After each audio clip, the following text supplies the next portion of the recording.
Estamos de volta aqui com o nosso Panorama 95. Panorama 95 apresenta Check-up no rádio.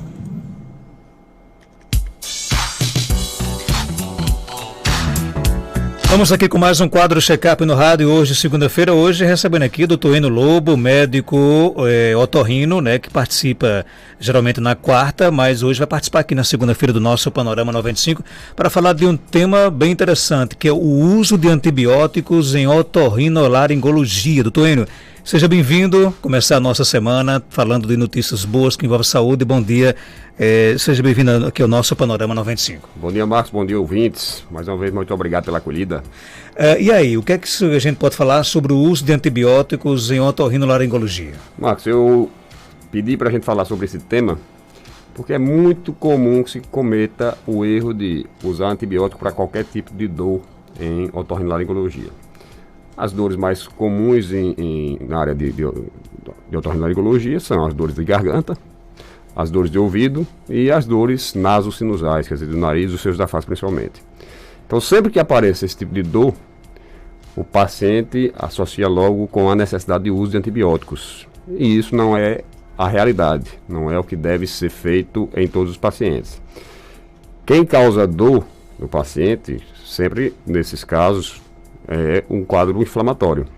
Muitas vezes esse quadro inflamatório tem um agente causal infeccioso, pode ser um agente bacteriano, pode ser viral ou fungo.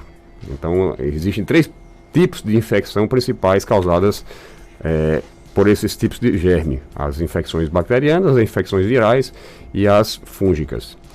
Das 3, somente uma precisa do uso de antibióticos. Antibiótico mesmo.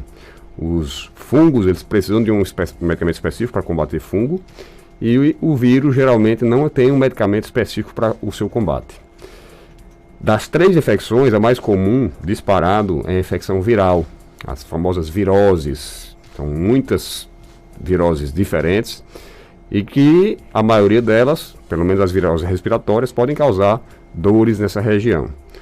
Então, se a gente tem uma infecção viral e usa um antibiótico, está usando um antibiótico desnecessariamente, não vai surtir efeito nenhum, não vai melhorar nada o quadro clínico do paciente. E pior ainda, vai ter os efeitos colaterais que todo antibiótico tem, indesejáveis, como às vezes agressão ao estômago, quem tem refluxo piora. Então, benefício zero, nenhum benefício. Então, aqui a gente ressalta que a necessidade do uso de antibiótico é única e exclusivamente para os casos de infecção bacteriana. Eu diria que no meu consultório das infecções, vamos supor, de garganta, que é a causa mais comum de erro de uso de antibiótico. Antigamente, todo paciente que tinha uma dor de garganta, a primeira coisa que procurava na farmácia era um antibiótico, e era extremamente comum essa automedicação. Hoje está muito mais limitado, porque as farmácias estão impedidas de vender antibióticos sem receituário médico. Ainda existe, ainda tem o velho jeitinho brasileiro que a gente ainda vê pacientes se automedicando, mas diminuiu drasticamente. Então é uma coisa que a gente vê com bem menos frequência do que via antigamente, a automedicação, principalmente com antibióticos. A automedicação é altamente perigosa. Altamente perigosa. A pessoa se medicar sem saber o que tem e qual a medicação correta, qual a dose correta, qual o tempo de tratamento correto. Então a gente sempre chama atenção para cuidado com a automedicação. E a automedicação de antibiótico, pior ainda, porque, como eu disse, o quadro clínico de dor, de febre, pode ser igual a todas as infecções. Só que só as infecções bacterianas se beneficiariam com o uso de antibiótico. Como eu ia dizendo, no meu consultório, eu acho que, eu não tenho uma estatística, mas posso afirmar de toda certeza que pelo menos entre 5 infecções, 4 são virais, só uma bacteriana. Isso falando das infecções de garganta, das crises de garganta que o povo tanto fala.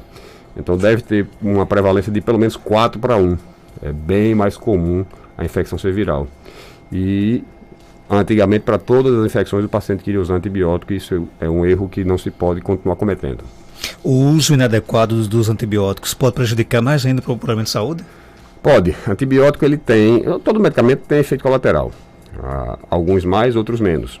Os antibióticos, eles têm uma capacidade de agressão à mucosa gástrica relativamente alta, ele maltrata o estômago para quem tem gastrite, para quem tem alguma doença do estômago, é pior ainda. Ele tem sempre a característica de agredir a flora intestinal. Então, o nosso intestino ele tem uma flora própria que é importantíssimo para o processo de digestão.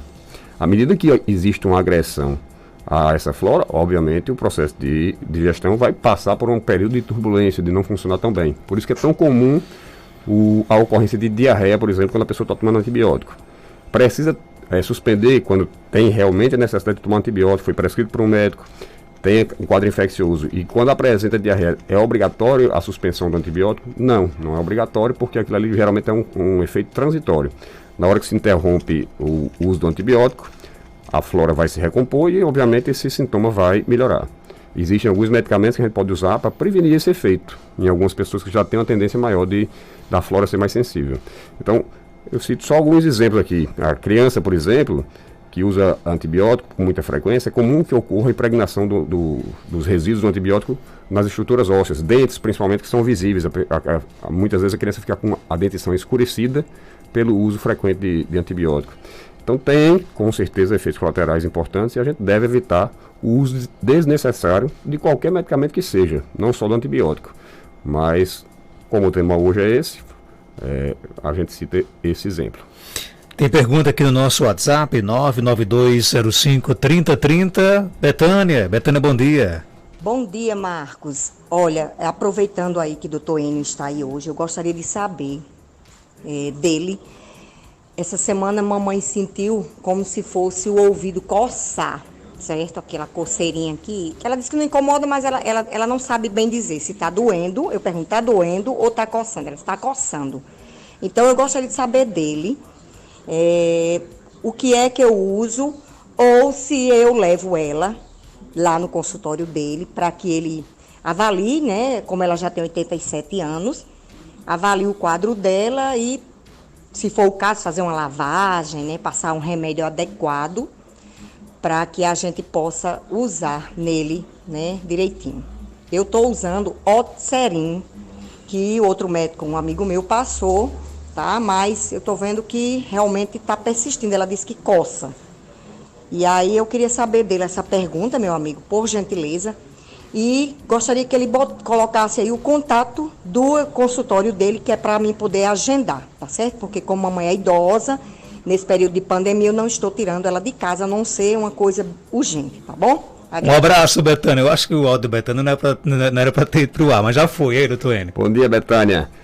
É o seguinte, o quadro de sua mãe, ele é compatível com das duas uma, ou uma otomicose, que é uma inflamação do ouvido por fungos, ou um eczema, que eu diria que é mais provável que seja essa segunda opção. Como ela não tem dor, não tem um sintoma mais importante, é mais provável que seja eczema. Duas coisas principalmente pioram quem tem eczema. Primeiro, manipular, cutucar. Não cutuque, não use cotonete, não mexa no ouvido com nada. Oriente ela não ficar também coçando o ouvido, nem com o próprio dedo. Às vezes a pontinha da unha vai, machuca e termina inflamando. Segundo cuidado, proteger seu ouvido contra a água. Na hora do banho, toda vez que ela for tomar banho, pega uma lãzinha de algodão, umedece o algodão com óleo, espreme para tirar o excesso de óleo, não precisa ficar encharcado, e oclui e fecha os dois condutos auditivos, os dois canais do ouvido na hora do banho. Terminou o banho, tira e joga fora, só na hora do banho. Pode ser que só essas medidas aí já sejam suficientes para resolver o problema. Caso não seja suficiente, aí sim ela deve procurar um atendimento para ver o que é que está causando, qual das duas situações está ocorrendo, para tratar adequadamente com o medicamento correto, como ela mesma referiu aí. O medicamento que ela está usando, eu oriento suspender. Esse medicamento só tem uma função que é amolecer a cera, ele é um emoliente. Então, se ela não tem cera e está usando, não vai ajudar nada, pelo contrário. Se for um quadro alérgico, ela pode até agravar. Então, suspenda e tome essas duas medidas que eu orientei. Persistindo o sintoma, procurar atendimento médico. Outra pergunta aqui chegando. Doutor, eu queria saber se quando uma pessoa está com coronavírus, ela usando máscara, usando álcool em gel, tomando todos os cuidados, tem como a pessoa passar para outra pessoa? Eu queria saber, tenho essa dúvida, todo mundo naquele ambiente, também se estiver usando máscaras, os riscos correm? Existe risco, lógico que existe, só que quanto mais se tomar essas medidas, menor será o risco, lógico. Se todas as pessoas do mesmo ambiente estiverem com máscara Se tiverem um uso regular, ou do álcool em gel, ou lavar as mãos, o risco de contágio diminui bastante. Eu vou dizer que é isento, qualquer afirmativa desse tipo seria leviana. Dizer que é totalmente isento de risco, não é. Tem algum risco. Mas com essas medidas, obviamente, diminui bastante esse risco de contaminação, não há dúvida. Tem mais pergunta no nosso WhatsApp, bom dia. Bom dia, Marcos Dantas. Eu queria fazer uma pergunta a doutor Enio. Se eu tenho problema de gastrite, eu gostaria de saber que eu sinto um mal-estar muito grande, se é do gastrite. E estou perdendo peso. Gostaria de saber se é do gastrite ou o que é que é. E aí, doutor Enio? Pelo que eu entendi, o mal-estar dela é como se fosse uma indisposição digestiva, né? Como se ela não conseguisse se alimentar direito, fica nauseada, fica com enjoo, digamos assim. Se for isso mesmo, pode ser decorrente de gastrite, sim. A gastrite é uma inflamação da mucosa gástrica e quando ela está mais intensa, mais severa, pode causar até a perda de peso quando a pessoa não consegue se alimentar adequadamente. Então, diante dessas queixas dela, aí sim, no caso dela não adianta mudar hábito, nem ficar aguardando, é procurar realmente um atendimento médico, até porque ela está perdendo peso. Vai de preferência a um gastroenterologista, que é o especialista nesse assunto. Provavelmente ele vai solicitar uma endoscopia para ver o que é que está causando esse quadro dela. Aqui no Facebook tem uma pergunta, doutor Enio, fim de semana foi tomar banho de açude e amanheci hoje com o ouvido inflamado, o que é que eu faço? Aí tem que procurar atendimento o quanto antes possível. O ouvido, quando começa a doer, está inflamado, está doendo, tem que tratar rápido, porque quanto mais tempo se perde, maior a chance de ocasionar alguma sequela no ouvido. Esse tema eu sempre bato nessa tecla aqui, é um órgão muito melindroso, muito sensível ao ouvido. Então, à medida que a gente tem um processo inflamatório que não trata no momento correto, esse processo inflamatório pode evoluir para uma perfuração timpânica, para complicações que seriam evitadas se o tratamento fosse precoce. E não se deve perder tempo nesses assuntos. Começou a sentir dor, alguma coisa está de errado. E provavelmente um processo inflamatório do ouvido externo. Se for tratado no início, a solução é relativamente simples. Se deixar por muito tempo, pode ocorrer essas complicações que eu citei, e aí muda totalmente o panorama. Agora, por que algumas pessoas têm tanta facilidade de, por exemplo, ter problemas com essa questão de água no ouvido? Isso aí vai realmente, é uma questão individual, vai da delicadeza da pele de cada um. Cada pessoa que estiver em casa pode pegar o dorso da pele de sua mão e beliscar agora para ver a espessura dessa pele. Vai ser mais fina em algumas pessoas, mais espessa em outras. A pele mais espessa, mais grossa, ela é mais resistente, ela é menos sensível. Então as pessoas que têm a pele do canal auditivo muito fininha, muito delicada, elas vão ser mais propensas a ter problemas decorrentes do contato com água ou manipulação. As pessoas que têm essa pele mais grossa são menos propensas, então é geralmente por esse caminho aí que a coisa flui. Tem pessoas que tentam retirar essa água com algumas dicas que os nossos avós ensinavam, ficar com a cabeça inclinada, dar uma tapa no outro ouvido. Nada disso serve, né? A melhor orientação que eu posso dar entrou água, ficou a sensação de água dentro do ouvido, álcool a 70%, esse álcool de farmácia. Dentro do ouvido? Dentro do ouvido. Se a pessoa não tiver perfuração de tímpano, não tiver nenhuma alteração desse tipo, se for o ouvido saudável, pode usar o álcool. Não tem problema nenhum. Pode praticamente encher o canal do ouvido e virar para o outro lado. Se não sair, juntamente com o álcool, a água não sair, é sinal que não é só água. Tem algo a mais fora a água. Ou alguma cera, ou alguma outra coisa, alguma rolha epidérmica. Não é só água. Se não sair com álcool, não é só água. E também não adianta ficar repetindo a operação. Faz isso só uma vez. Não saiu, pode procurar também um atendimento que não é só água, não. Tem mais pergunta no nosso WhatsApp, bom dia. Gostaria de perguntar ao doutor Enio, que minha mãe tem labirintite e ela só quer tomar leite. E ultimamente, depois que ela toma o leite, ela se sente ruim, tonta, tudo no mundo. Será que é do leite? Gostaria que ele me respondesse. Será que é do leite? Bom dia, não é do leite não. O leite, por si só, ele não tem o risco de aumentar ou de contribuir para os problemas de labirintite, decorrência do labirinto. Ele por si só não é prejudicial, a menos que ela esteja tomando um leite excessivamente gordo, sem nada de desnatamento. O leite para as pessoas mais idosas deve já ser ou total ou parcialmente desnatado, não o leite in natura da gente, que tem menos gordura, tem um teor de gordura menor. Então, se o dela não é in natura, não é desnatado, eu sugiro mudar pelo menos para essa opção. E no caso dela, da labirintite, o que é que pode estar causando? Muitas coisas. A labirintite, ela tem muitas coisas que podem agravar. Em relação a alimentos, os principais, tudo que tem cafeína, café, aí sim, você toma um café com leite, aí é do café e não do leite. Então tem que esquecer o café. Então, tudo que tem cafeína, café, Coca-Cola, Guaraná, esses refrigerantes que tem cafeína, chás de cor escura, como chá preto, chá mate, chá de boldo, todos eles têm cafeína. Chocolate prejudica bastante. Mais uma coisa, se ela toma o leite com achocolatado também, pode estar contribuindo pelo achocolatado e não pelo leite. Algumas frutas como banana, melancia, água de coco, isso também pode agravar as tonturas de quem tem labirintite. Então esses alimentos são os mais importantes. E, obviamente, alimentos excessivamente gordurosos, principalmente frituras. Então esses devem ser evitados. O restante é muito individual, a gente observa de paciente a paciente. Ok, ela conta aqui que no caso da mãe dela é o leite de gato, então nesse caso... Que seja o leite de gado, mas entenda, se o leite já é processado, semi-desnatado, é desnatado, ou é daquele que vem direto do curral, ela compra na rua e já usa. Esse aí é totalmente in natura, não tem nenhum processo de desnatamento, é o mais gorduroso que tem. Então, não é a melhor opção para as pessoas de mais idade, não. Você já falou aqui sobre essa questão da importância de consultar o especialista antes de tomar qualquer medicação, mas o ouvinte quer saber assim, existe um bom antibiótico para otite? Existe ótimos antibióticos para otite, mas tem que ver que tipo de otite se é otite externa ou otite média, são dois tratamentos totalmente diferentes.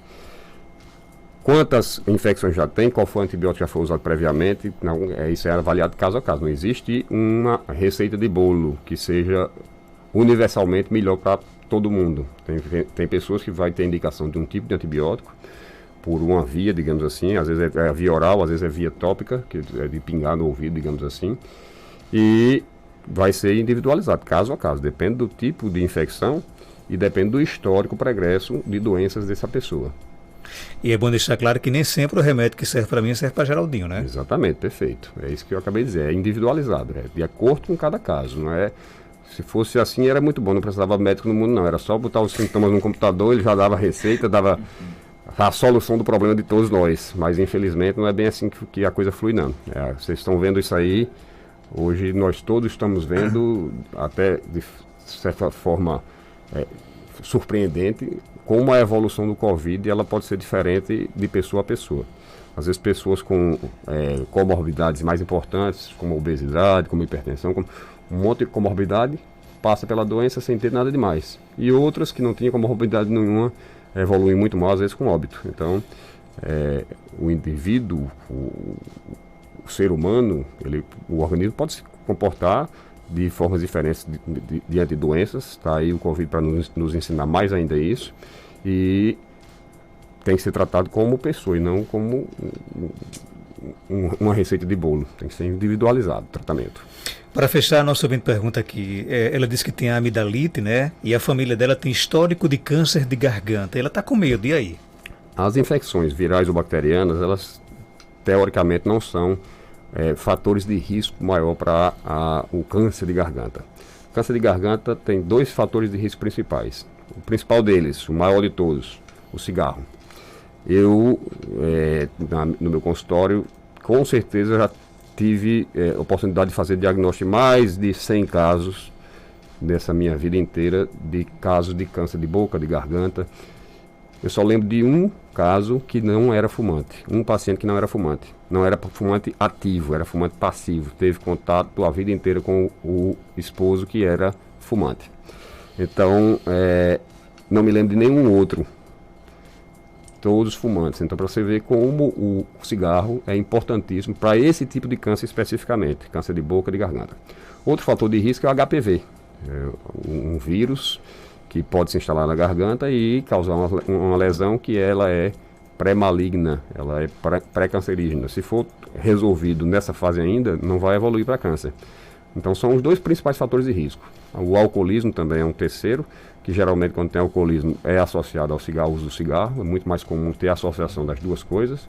Então são esses os principais fatores de risco. A genética conta, Mas é como eu disse, nesse tipo de câncer especificamente, a genética ela se torna secundária e não principal. Principal, provavelmente no caso da família dela, se ela for fazer um levantamento, a maioria devia ter o hábito do fumo, do cigarro. Ok, Dr. Eno Lobo, médico otorrino, está na clínica CardioKid, na rua Augusto Monteiro, 1248, centro de Caicó. Telefones 3417-1016, 99667-7510 e o WhatsApp 98154-4453. Você encontra o Dr. Eno Lobo, médico otorrino, na clínica CardioKid, aqui na cidade de Caicó. Dr. Eno, obrigado por sua participação. E até a próxima semana, se Deus quiser. Pronto, Betânia, a sua segunda pergunta, que era o contato, acabei de responder, né? Ficou muito melhor na voz de Marcos do que na minha.